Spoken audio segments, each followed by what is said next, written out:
Eco system గురించి ఈ data centre మారుతారో 2019లో Jaganmohan అధికారంలోకి వచ్చిన తర్వాత అదాని డేటా సెంటర్ వచ్చి ఎవరైతే అమలు చేశారో అదాని చెప్పారు కదా ఇది తెలియదు అధ్యక్ష.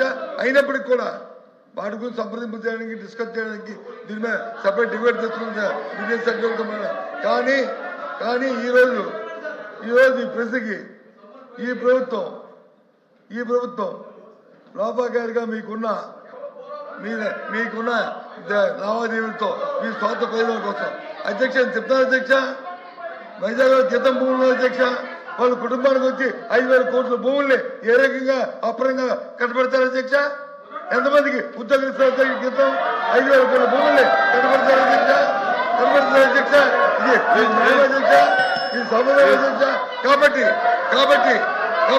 ఈ ప్రభుత్వం చేస్తున్న ఈ పోతోపిడికి ఈ లాలూచికి నిరసనగా ఈ దందానికి నిరసనగా మీరు చేస్తున్న వ్యతిరేకమే విధానం నిరసనగా ఈ ప్రశ్న నుంచి మేము వాకౌట్ చేస్తాం అధ్యక్ష. మేము ఒక్క నిమిషం 5 కంపెనీలకి మేము భూములు కేటాయిస్తాం జరిగింది 99 పైసల్లో.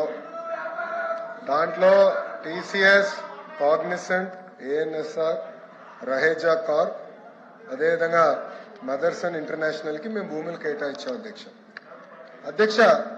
ఇప్పుడు ఉర్సా అన్నారు, ఛాలెంజ్ చేశాను, మాట్లాడలేకపోయారు. ఇంకొకరికి ఎవరికో ఇచ్చామన్నారు, అసలు కేటాయింపే జరగలేదు, వాకౌట్ చేస్తారు. ఏంటి అధ్యక్ష ఇది? వాస్తవ సత్య దూరం మాటలు మాడితే ఇట్లనే ఉంటుంది అధ్యక్ష. ఎందుకు ఇలాంటి కంపెనీస్ మేము ల్యాండ్ ఇస్తామంటే అధ్యక్ష, ఒక్క IT ఉద్యోగం వల్ల సుమారుగా 5 నుంచి 6 ఇండైరెక్ట్ జాబ్స్ కూడా క్రియేట్ అవుతాయి అధ్యక్ష. అంటే ఒక 65,000 మందికి మనం సుమారుగా 65 నుంచి 70,000 మందికి మనం IT ఉద్యోగాలు కల్పిస్తే 3.5 లక్షల నుంచి 4 లక్షల మందికి ఇండైరెక్ట్ జాబ్స్ అనేది వస్తుంది అధ్యక్ష. అంటే ఈ సెకండరీ ఇండస్ట్రీస్ కూడా హెల్త్ కేర్ కానివ్వండి, ఎడ్యుకేషన్ కానివ్వండి, ఈ రీటైల్ కానివ్వండి, రెస్టారెంట్స్ కానివ్వండి, ఎంటర్టైన్మెంట్ కానివ్వండి, ఇది మొత్తం ఎకో సిస్టమ్ మొత్తం కిక్ స్టార్ట్ అనేది అవుతుంది అధ్యక్ష. మా అంచనా ప్రకారం అధ్యక్ష ఈ ఒక 50,000 IT ఉద్యోగస్తులు ఒక సిటీలో ఉద్యోగాలు వస్తాయి అధ్యక్ష. డైరెక్ట్గా సుమారుగా $1 బిలియన్ ఆ ఎకానమీకి ప్రతి ఇయర్ వస్తుంది అధ్యక్ష. 1 బిలియన్.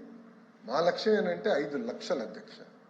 సో $10 బిలియన్ ఒక విశాఖపట్నం ఎకో సిస్టానికి ప్రతి సంవత్సరం ఎకనామిక్ యాక్టివిటీ చేయాలనే లక్ష్యంతో మేము పనిచేస్తున్నాం అధ్యక్ష. సో ఇది ఒక సిస్టమేటిక్గా చేస్తున్నాం అధ్యక్ష. ఎందుకు వాకౌట్ చేశారు ఇంకా నాకు అర్థం లేదు. ఎందుకంటే బొత్స గారికి అదొక ఫ్యాషన్, ఎట్లా వస్తారు అట్లా వెళ్తారు అధ్యక్ష. ఈ తలుపు నుంచి ఆ తలుపు నుంచి వెళ్తారు, మళ్ళీ ఈ తలుపు నుంచి వస్తారు. అదొక ఫ్యాషన్ కింద మారింది. ప్రతి ఒక్కరూ తప్పనిసరిగా యూట్యూబ్లోకి వెళ్ళి కడప వార్తను లైక్ చేయండి, సబ్స్క్రైబ్ చేయండి. ఇట్లు మీ జి రమణయ్య, ఎడిటర్, కడప వార్త.